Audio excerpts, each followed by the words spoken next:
teachers, but let's face it, we're not deputies yet, we're not ministers with students giving up free time on our Saturday afternoons to debate. And why do we do this? Because we like it, because we're interested in it, and because we enjoy it. So that's what schools should do and should teach to their pupils. That's to enjoy what they're doing. Because the main purpose of schools is to make better citizens, is to make citizens able to learn further, to go further than the mere curriculum of school. So that's the main purpose of school, and we're forgetting it. The main purpose of school is to give students the will to go further. And this will lies on liberty, on their free choice of going further. And well, you have to distinguish between these two types of liberty. There is the freedom of doing whatever you want, and there is the true liberty of, which is the ability to give yourself your own rules and not to follow the rules imposed on you by an external authority, be it the authority of the teacher or of anyone who do not trust you. I take the question. When we're dealing with young children who maybe don't have good ideas of like listening to others, it's very good to do what you're talking about, but the problem is you always need an authority underlying that. Authority is a necessary precondition of all of that to be successful. That's precisely my point. It's that you have these two types of liberty, and they do not require former prejudices, as you already said. They require the will to take your own responsibility.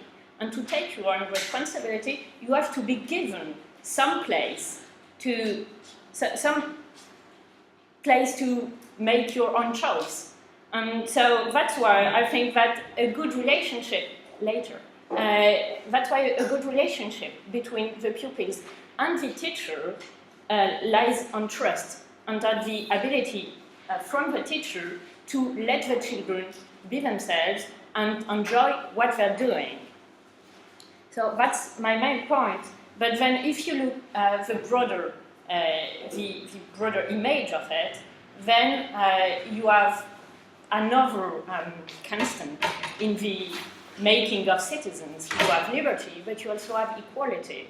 And this is very important to know that if you do not let pupils enjoy what they're doing, they will make it outside of schools.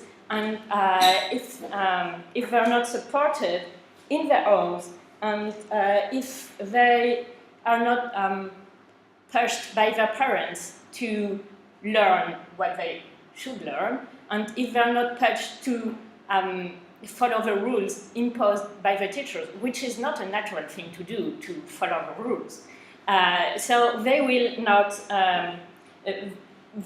not make it through the school system. So I don't think this is the result you want to show us, and I do think that good citizens is is what schools should aim to, and that it lies on liberty and on equality. And we're in 2015, so we're in a world where equality and liberty are not enough. The teacher needs to take the pupil's attention, and there is a lot of competition for it. There are TVs, there are computers, there are books, there are so many things that can distract the children. And you have to face it with the same weapons, and you have to seduce the pupils with the same means. You have to take their attention with enjoyment, because that's what TVs and computers and books are doing. They're first seducing the pupils with enjoyment. They're giving them what they want to find in them. And that's quite a natural way to take your attention and to have a good level of focus and of concentration from the children. Because you do not have it through imposition and through rules that are not made clear and that are not made clearly explained. I take your question. So, like, alcohol helped me make friends, but there's a reason there's like laws against underage drinking, because you think children are not like capable of making this kind of responsible decisions before going through an education that is imposed by authority. You're right, but it also goes the opposite way. If you do not give children the responsibility to make their own choice, later they will not be responsible adults, and they will probably go into all the excesses you mentioned about bullying, about alcohol drinking, and so on. So you have to trust the children first in order to make responsible adults.